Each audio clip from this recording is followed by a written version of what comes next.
Olá, sejam muito bem-vindos e bem-vindas ao canal de O Tempo no YouTube. Eu sou Fabiano Fonseca, editor de Cultura em O Tempo, e hoje o Café com Política recebe a secretária de Estado de Cultura e Turismo de Minas Gerais, Bárbara Botega. Secretária, muito obrigado pela presença. Vamos bater um papo aqui sobre as ações da Secult, né? E queria começar, secretária, falando um pouquinho sobre... recentemente, né, o Estado divulgou o projeto Paragens de Minas, ao mesmo tempo, um pouquinho anteriormente, ampliando o Circuito Liberdade. Eu queria que a senhora falasse um pouquinho dessas ações, dessas iniciativas, ao mesmo tempo, como é que o Estado também está trabalhando reformas já previstas dentro desses equipamentos, como o Palácio da Liberdade, a própria Pinacoteca, que está prevista para ser inaugurada no ano que vem. Me conta um pouquinho desse panorama, pensando no patrimônio de Minas Gerais. Bom dia, Fabiano. Prazer estar aqui conversando com você, mais uma vez aqui nos estúdios do Tempo e no Café com Política, agora como secretária de Cultura e Turismo. Já tinha tido a oportunidade de vir aqui como SECOM também. Bem, o Paragens de Minas, para mim, é um projeto estruturante que a gente está prevendo lançamos agora, mas ele é bem estruturante porque a gente entende que dentro do estado de Minas Gerais a gente tem uma série de bens, de equipamentos que têm um potencial para serem utilizados de diversas maneiras, seja para um museu, um centro de arte, seja para uma hospedagem, seja para restaurantes, e que poderiam ter esse charme da utilização enquanto patrimônio histórico que é. Então, inspirada em alguns modelos internacionais que deram muito certo, a gente lança o Paragens de Minas, incentivando que os municípios, o próprio estado e particulares, eles ofereçam esses equipamentos para iniciativa privada ou o próprio município mesmo ter condição de restaurar esses equipamentos e dar uso de fato para eles. Então, para isso, a gente tem algumas linhas de crédito no BDMG, que são um grande facilitador, e a gente também tem um edital da CEMIG de 15 milhões de reais, que podem ser aportados através de lei de incentivo. Então, facilita um pouquinho, incentiva um pouco a mais que outras medidas possam vir a ser tomadas dentro desse conceito. E também o Invest Tour, a Invest Minas, o braço de turismo dentro da Invest Minas, trabalhando isso como uma oportunidade de negócio. Porque ao final, eu não digo nem ao final, porque eu acho que a gente já começou com o case do Vila Galé, mas no decorrer desse processo todo, a gente está criando dentro da própria Secretaria de Cultura um incentivo promocional mesmo. As pessoas elas vão querer e buscar onde se hospedar baseado naquela experiência histórica, assim como já acontece principalmente na Europa, né, que também tem um acervo de bens e equipamentos históricos muito grande. Você consegue ir lá e se hospedar em castelo, num antigo convento, e a gente tem esses equipamentos aqui. Mas a gente sabe do desafio que é fazer esse restauro. E por isso que essas linhas de crédito, tanto do BDMG como esse edital da CEMIG, eles acabam somando a essa ação especificamente. Você fala sobre a Pinacoteca, tem outros equipamentos ali do Circuito da Liberdade que eles são aptos para fazerem parte desse projeto do Paragens de Minas. A gente tem o Palacete Dantas, a gente tem o Solar Narbona, que não estão em uso, e aí a situação acaba se deteriorando cada vez mais. A gente acabou de ter a devolutiva do Solar Narbona do TRF6, queria ficar e acabou não ficando. Então a gente está fazendo estudos de viabilidade econômica, entendendo qual tipo de empreendimento, seja ele cultural, ou seja ele propriamente de hospedagens ou de bares e restaurantes, que teriam viabilidade financeira para fazer a reforma desses e de tantos outros equipamentos e manterem esse equipamento aberto com possibilidade de fruição do público. E, enfim, a gente está nesse passo, nesse momento, especificamente sobre o Circuito da Liberdade, entendendo aonde que a gente, e de que maneira que cada um, individualmente, desses lugares pode ser melhor utilizada. Isso a gente falando só do Circuito da Liberdade, né? Então, a gente está fazendo uma construção com vários outros municípios para também terem esse olhar especial com o patrimônio histórico. Agora, um outro projeto que me chama muita atenção, secretária, é o Cordilheira do Espinhaço. E a gente entende o potencial turístico de toda essa região, né? E eu queria que a senhora contasse um pouquinho da iniciativa e também se há um diálogo já com o governo da Bahia, até por conta a Serra do Espinhaço integrar essa cadeia toda, né? Além dos inúmeros municípios que são abraçados pela Serra, né? Sabe que eu estou nesse projeto da Cordilheira do Espinhaço antes mesmo de chegar na Secult. A gente trabalhou a identidade visual do projeto e tinha uma conversa, uma brincadeira que eu era como se fosse uma adjunta de dois, eu era dividida entre a Secult e a Secom, e esse projeto do Espinhaço, ele já estava comigo na Secom de uns tempos para cá. Então a gente criou toda a identidade visual e a parte de credenciamento, de entender quais são os ativos desses 172 municípios.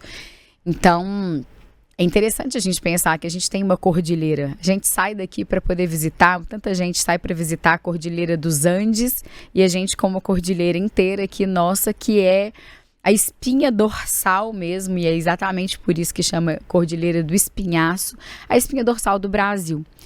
Então, ela sai praticamente aqui da região central e ela chega quase que na Bahia.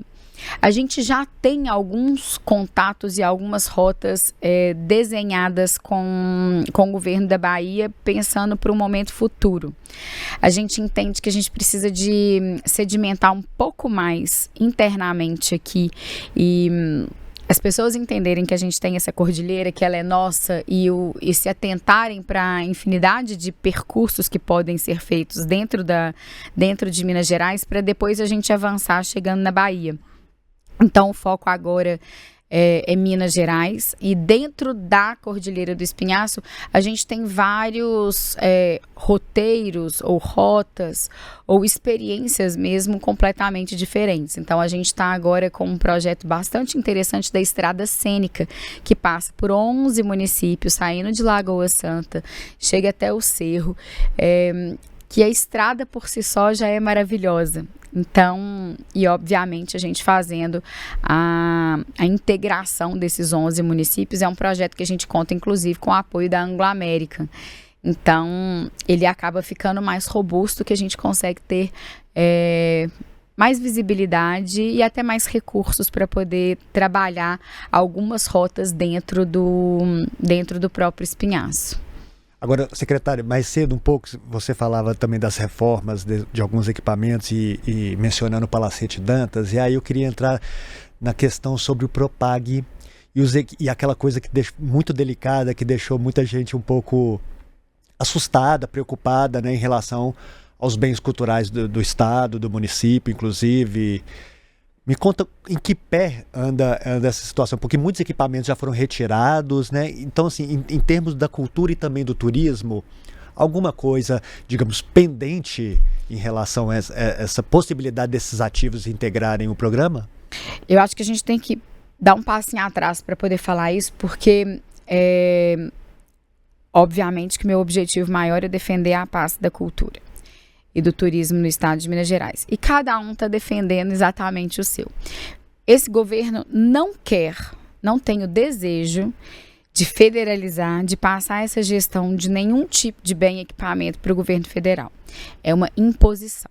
Quem resolve isso não é o governo do estado, é o governo federal. Então, a gente precisa, isso é fato, de atingir o percentual de 20% mínimo para aderir ao Propag. Como que isso é feito? Vários estudos entendendo o que existe de patrimônio, de dívida que pode ser reabatida, o que existe de possibilidades dentro do governo do estado, de empresas que poderiam vir a ser federalizadas para poder chegar nesses 20%, senão fica insustentável qualquer tipo de ação. A gente volta a uma situação de que não tem salário. O servidor não tem salário. Então, de que vale a propriedade de um palácio ser nossa se a gente não consegue manter os servidores que fazem e trazem vida àquele palácio? Então, por isso, eu confio plenamente no comitê do Propag que tem dentro do estado de Minas Gerais para fazer a gestão menos traumática para todo e qualquer mineiro. Porque não era de um desejo, não é da vontade nossa que nenhum desses equipamentos sejam entregues.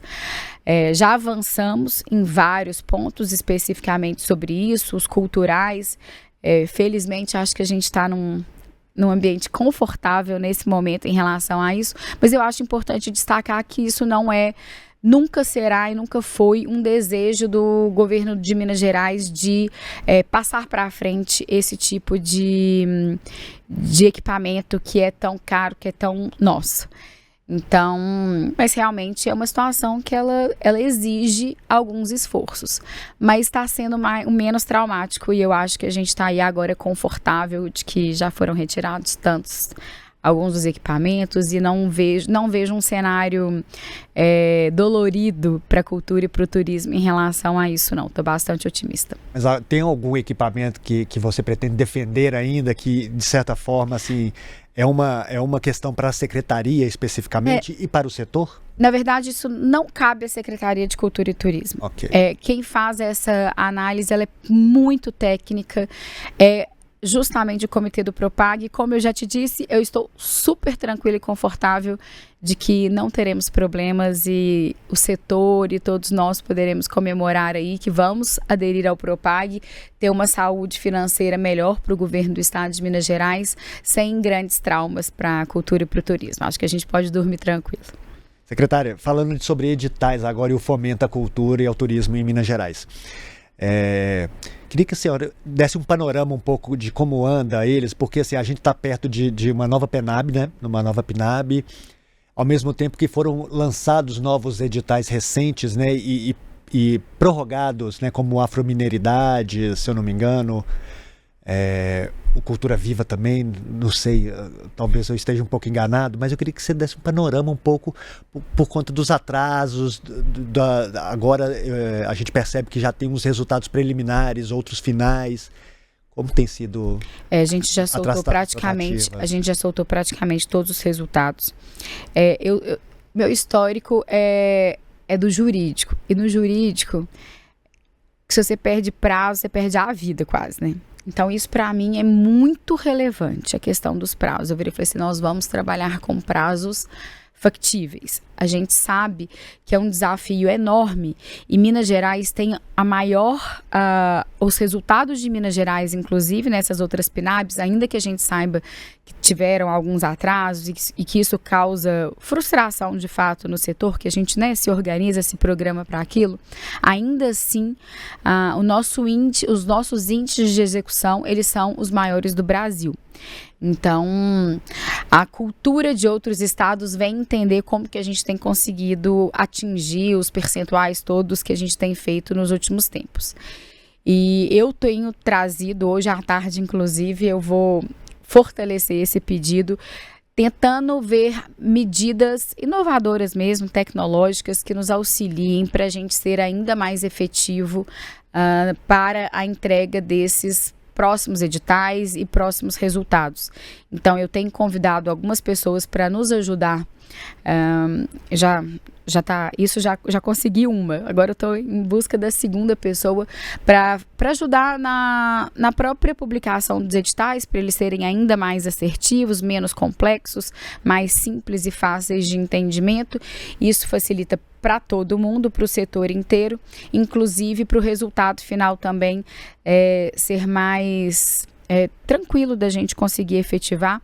Então, sejam ferramentas tecnológicas, seja de pessoal, de time humano mesmo, eu tenho trabalhado bastante para que a gente ganhe esse reforço, porque o Brasil ele não estava preparado. Eu falo Brasil porque nenhum estado estava preparado para um recurso de tão grande valor ter que ser gerido de maneira quase que tão instantânea, porque os orçamentos nossos e de pessoal, eles não mudam em relação a isso. Então, o desafio, ele é grande, mas eu já peguei e já tomei para mim como prioritário a gente tratar isso com muita eficiência para os próximos editais que vão vir aí, com o apoio da tecnologia e com recursos humanos ainda mais fortalecidos, digamos assim.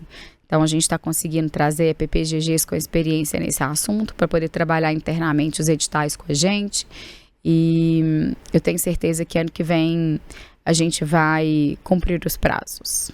Secretária, nas últimas gestões, especialmente na gestão do secretário Leônidas, nos últimos anos, percebia-se um grande olhar, um grande direcionamento para o patrimônio imaterial de Minas Gerais, e o queijo foi uma estrela, né? Com prêmios internacionais, com incentivos de produção, de visitação, né, a fazendas. Particularmente para você, tem algum patrimônio nesse sentido imaterial que brilha seu olho, assim, que você gostaria de trabalhar com profundidade para alavancar ainda mais Minas Gerais turisticamente? Bem, a gente tem mais de 40 estudos de patrimônio para poder se tornar patrimônio pelo estado de Minas Gerais. 2 deles, assim, me chamam bastante atenção. Um muito para essa questão do turismo, similarmente ao queijo, que é a questão do café. Então, eu acho que a gente tem um potencial muito grande. É um casamento, né? E aí o café com queijo ficaria absolutamente perfeito. A gente já vem trabalhando nisso já há algum tempo. E acho que é uma tendência. Esses processos, eles são lentos, né? Não é tão rápido assim. A gente não consegue tão rápido assim talvez essa declaração a níveis mundiais, como foi possível ser feito com queijo. Mas... E tem o outro, que é o Clube da Esquina. Eu acho que a gente está num momento importante da gente valorizar e entender a potência que é o Clube da Esquina, para que ele seja declarado patrimônio material. Então, talvez menos turisticamente, não tem tanto esse apelo turístico, mas eu acho que ele toca a alma dos mineiros e dos brasileiros. É um estudo que eu entendo que deveria e já está sendo investido para que a gente consiga fazer a declaração do Clube da Esquina como patrimônio material do estado de Minas Gerais. Secretária, agora que a gente está virando o ano, né, e o carnaval já se anuncia, queria que você falasse um pouquinho, né, desde 2023 com o Decentra, né, todas essas ações no sentido de descentralização, e o carnaval se torna uma questão para o Estado, né?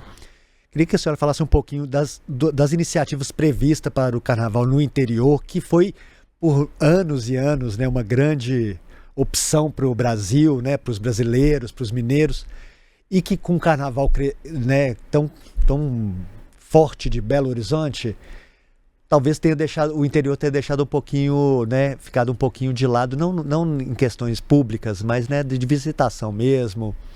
Queria que a senhora falasse um pouquinho como anda as iniciativas para o interior também, e ao mesmo tempo o diálogo com Belo Horizonte, com a Prefeitura de BH para o carnaval daqui.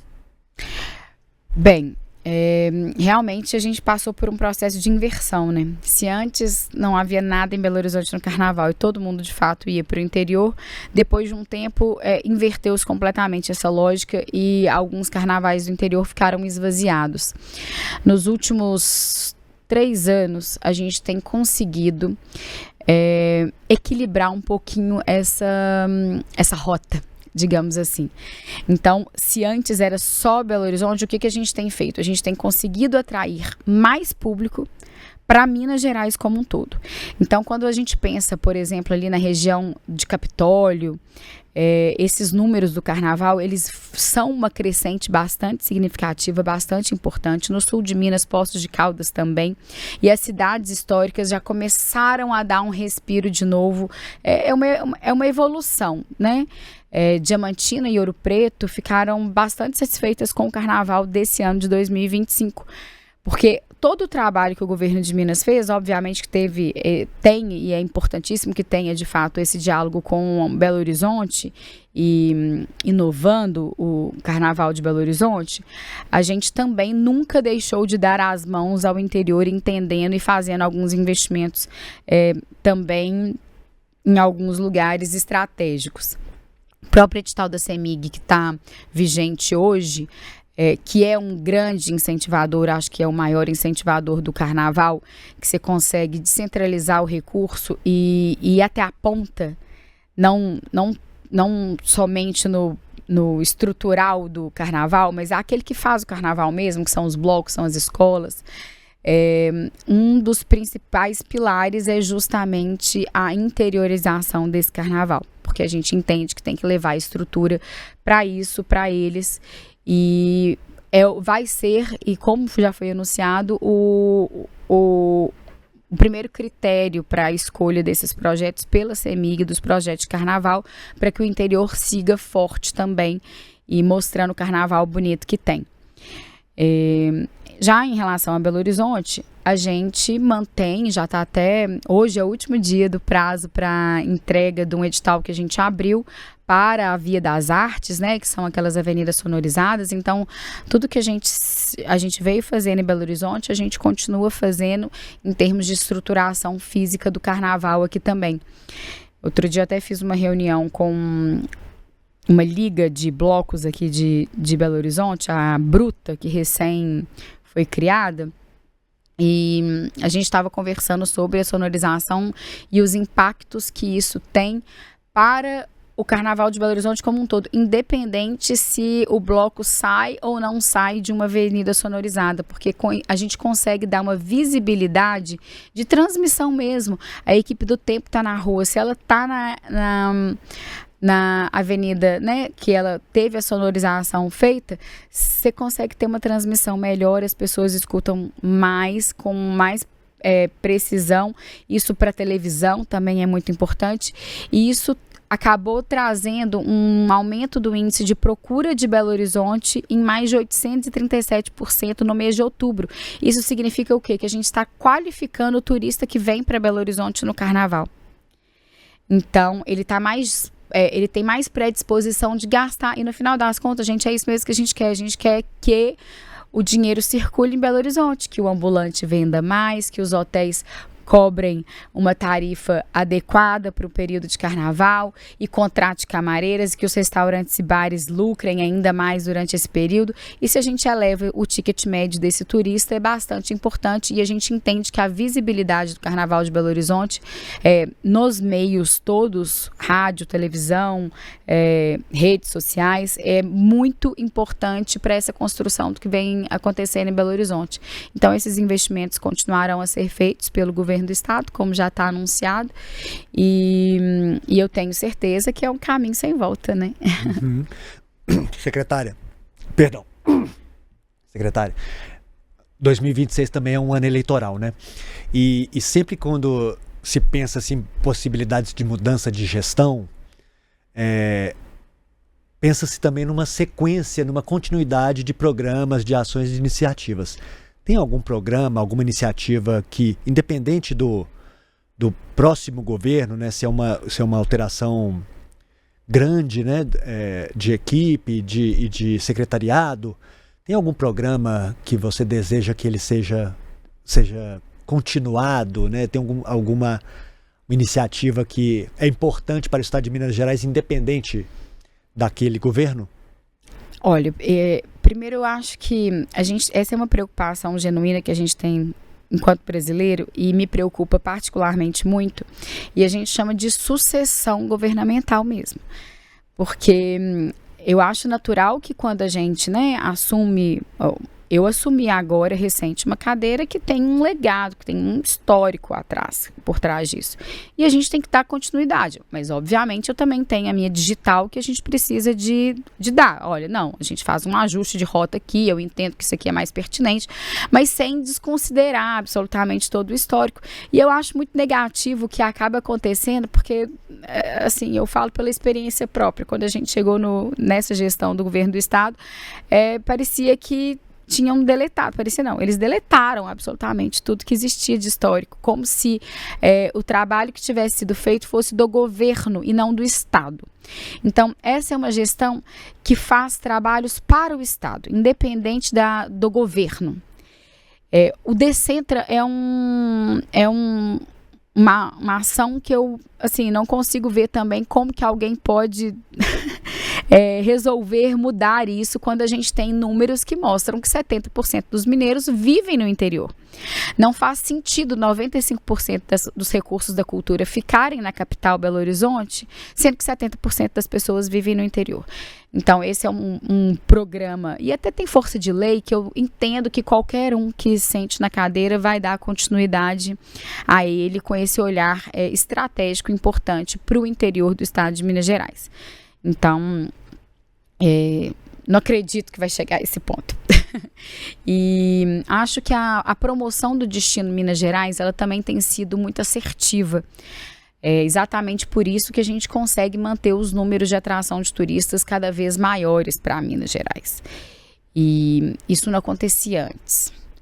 E hoje a gente tem uma participação, tanto nacional como internacional, digna de nota e de case. As pessoas nos convidam para ir aos seus estados para que a gente explique o que a gente tem feito aqui em Minas Gerais para isso. Outro dia eu até estava no Rio Grande do Sul e uma das donas mesmo, né, produtoras da maior feira de turismo praticamente do Brasil, que é a Festures, uma das maiores do Brasil, ela falava assim: eu estive recente num seminário tratando o Rio Grande do Sul, e aí uma pessoa falou assim, gente, esquece, a gente não tem praia e sol para isso. E olha que o Rio Grande do Sul tem praia, né? Mas não é o forte, digamos assim, cultural do Rio Grande do Sul. Eles acabam trabalhando outros ativos turísticos de uma maneira mais forte, que é Gramado, que é a região dos vinhedos. E a resposta pronta foi assim, vocês têm que olhar para o lado e entender o que Minas Gerais está fazendo. Porque Minas Gerais, e aí um reconhecimento de todo esse trabalho promocional do Destino Minas Gerais, acho que é também um fator que todo e qualquer governo que venha assumir, secretário, vai ter em conta da importância e da grandiosidade do que a gente tem feito. Agora, secretária, pensando ainda, falando em eleições, e você mencionou quem vai sentar nessa cadeira, quais são os seus planos para as eleições? Você pretende sentar em uma outra cadeira dentro da gestão do Estado de Minas? Posso falar assim com muita sinceridade. Eu falei que, primeiro, eu faço parte de um time. Então, de um propósito, há mais de 10 anos que eu estou assim caminhando com o vice-governador Matheus Simões desde 2015. Então, a gente tem uma sintonia bastante fina em relação a onde e o que é necessário a gente está atuando, em qual cadeira. Nesse momento, eu estou 100% focada no planejamento de 2026 da Secretaria de Cultura e Turismo. Eu até recentemente, muita gente acaba me perguntando um pouco isso também. Eu falo, olha, eu não sei o que essas outras pessoas fazem não, porque ou eu penso em política pública ou eu penso em política para fora. Enquanto eu estiver na Secretaria de Cultura e Turismo, o meu foco é 100% pensando em ser cult em políticas públicas. Então, eu não vou me preocupar com esse assunto até ano que vem, entender se e como eu ajudo melhor esse propósito e esse time. Então, agora, meu foco é 100% nas políticas públicas da Secretaria de Cultura e Turismo. Agora, secretária, para a gente finalizar aqui, me chama muita atenção quando você fala do planejamento para 2026 e também da continuidade, né? Você assumiu um cargo recentemente de uma gestão longeva do Leônidas Oliveira e agora entrando nessa reta final, digamos, de gestão, qual a marca, qual o legado que você, Bárbara Botega, gostaria de deixar para a cultura e para o turismo de Minas Gerais?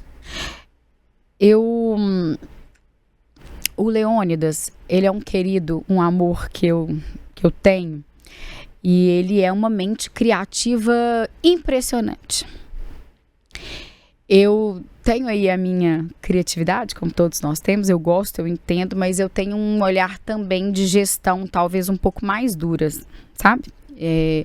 Até em relação a orçamentos e recurso público, eu entro um pouco mais a fundo nessa planilha, digamos assim, e não só no resultado final.